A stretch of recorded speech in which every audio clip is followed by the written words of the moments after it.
नमस्कार दोस्तों।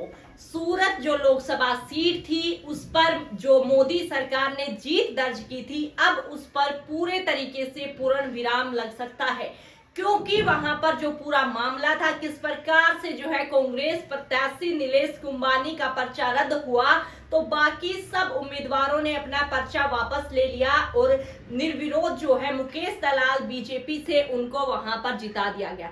लेकिन दोस्तों, ये जीत जितनी आसान लग रही थी, जितना बीजेपी में लहर थी इस जीत को लेकर, अब उस पर पूरे तरीके से रोक लग सकती है और वहां चुनाव दोबारा हो सकते हैं और बीजेपी के खाते में जो लोकसभा सीट एक काउंट हो चुकी थी, अब वो फिर से हट सकती है।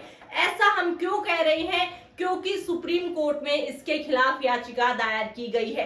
पूरा विस्तार से हम मामला आपको वीडियो में बताएंगे, तो आप आराम से बैठिए, वीडियो को देखिए और समझिए कि कहीं न कहीं एक बार फिर से जो है हमारे देश के सीजेआई डीवाई चंद्रचूड़ मोदी सरकार का जो खेल है उसे बिगाड़ने जा रहे हैं।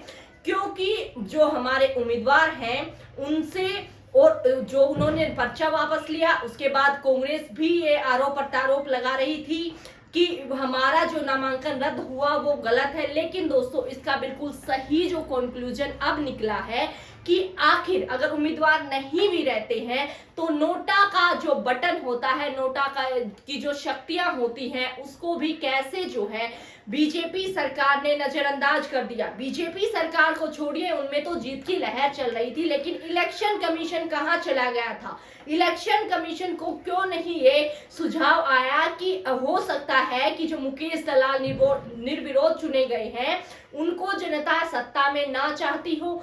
जो जनता का अधिकार है, नोटा का अधिकार है, वो इलेक्शन कमीशन कैसे छीन सकता है?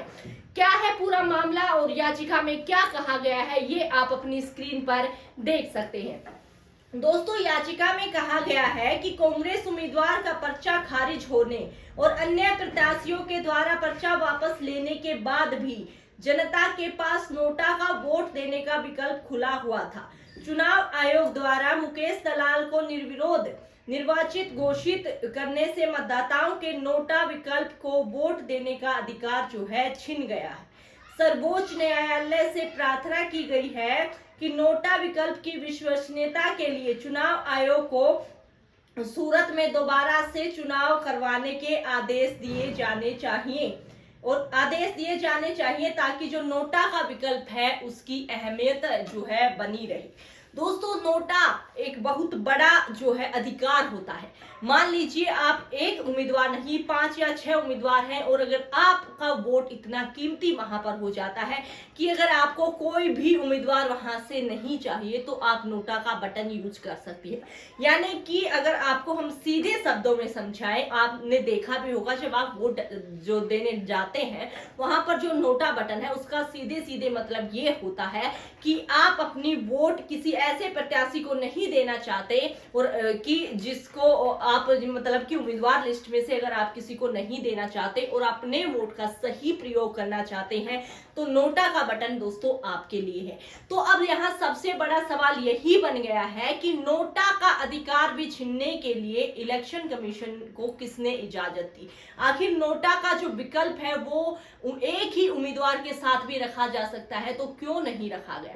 और इसीलिए क्या अगर आप ऐसा है यानी नोटा के अधिकार छीना गया है तो सुप्रीम कोर्ट को इस मामले में याचिका तो दायर हो गई है दोस्तों, लेकिन सुप्रीम कोर्ट का फैसला भी इसमें अहमियत रखता है, क्योंकि जिस प्रकार से एक लोकतंत्र में चुनाव होते हैं उसमें जो है इस प्रकार जो हमारे मतदाता हैं उनका अधिकार नहीं छीन सकता इलेक्शन कमीशन। और ये एक नई व्यवस्था भी अपने आप में होने वाली है। इसी से संबंधित आगे जो खबर है आप अपनी स्क्रीन पर देख सकते हैं। दरअसल नई व्यवस्था स्थापित करने की आवश्यकता है, ऐसा कहा गया है। सर्वोच्च न्यायालय के वकील अश्विनी कुमार दुबे ने कहा कि अभी तक केवल एक उम्मीदवार के मैदान में रह जाने पर उसे निर्विरोध निर्वाचित घोषित करने की व्यवस्था रही है। नोटा का विकल्प आने के बाद यह हर मतदाता का संवैधानिक अधिकार बन गया है कि इस संदर्भ में अभी तक कोई व्यवस्था नहीं है।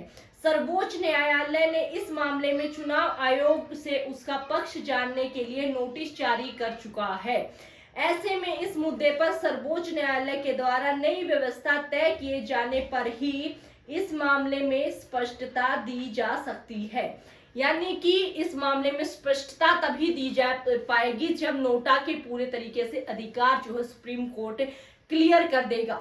उसके बाद देख सकते हैं आप कि अश्विनी कुमार दुबे ने कहा कि हालांकि कई बार देखने में आता है कि सर्वोच्च न्यायालय किसी नए कानून को पुरानी परिस्थिति पर ही लागू करवाता है, तो कई बार पुराने मुद्दों को उन्हीं परिस्थितियों में सही मानते हुए नए कानून को आगे परिस्थितियों के लिए लागू कर दिया जाता है।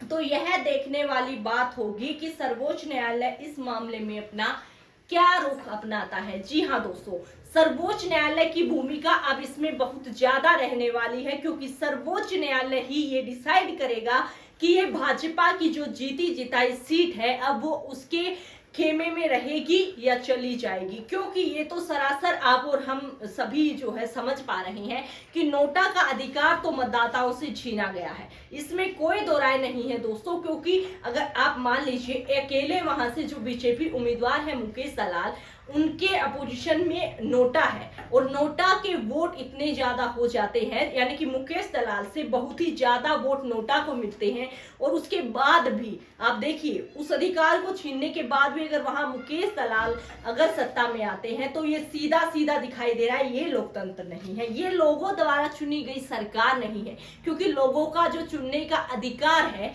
वो छीना गया है। और इलेक्शन कमीशन की इसमें बहुत ही ज्यादा महत्वपूर्ण भूमिका रही है, क्योंकि इलेक्शन कमीशन का ही काम होता है दोस्तों पूरे तरीके से लोकतंत्र और कानून के अंतर्गत चुनाव संपन्न करवाना। और ऐसी स्थिति में आज ये एक याचिका है दोस्तों, अगर इस पर अभी जल्दी ही फैसला नहीं आया तो हो सकता है सूरत से ही आम व्यक्ति भी, हर व्यक्ति ये याचिका डाले कि हमारा नोटा का अधिकार आखिर क्यों छीन लिया गया है, हमारा नोटा का अधिकार क्यों छीना गया। अगर सूरत का हर एक व्यक्ति सुप्रीम कोर्ट और इलेक्शन कमीशन से यही सवाल करेगा तो आखिर क्या जवाब देगा इलेक्शन कमीशन और सुप्रीम कोर्ट, क्योंकि अब ये अपने आप में मामला काफी गंभीर बन गया है।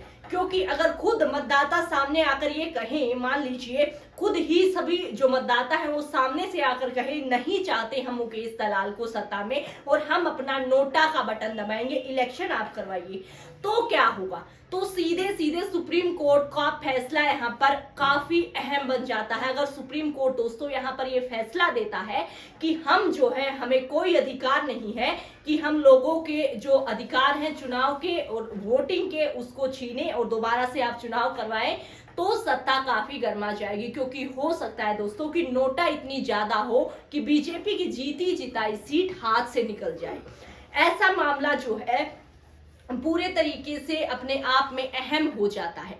दोस्तों आपने आपको पूरी खबर बताई, आपकी इसके बारे में क्या राय है वो भी हमें बताएं कि क्या नोटा के अधिकार को जिस प्रकार से छीना गया वो सही है, क्या इलेक्शन कमीशन की इस पर चुप्पी सही है, और क्या सुप्रीम कोर्ट इस पर सही और सख्त फैसला ले पाएगा। अपनी राय दोस्तों हमें जरूर से बताएं, और आपकी और हमारी कनेक्टिविटी के लिए आपकी राय काफी महत्वपूर्ण रहेगी। फिर मिलते हैं नई अपडेट के साथ, तब तक के लिए जय हिंद।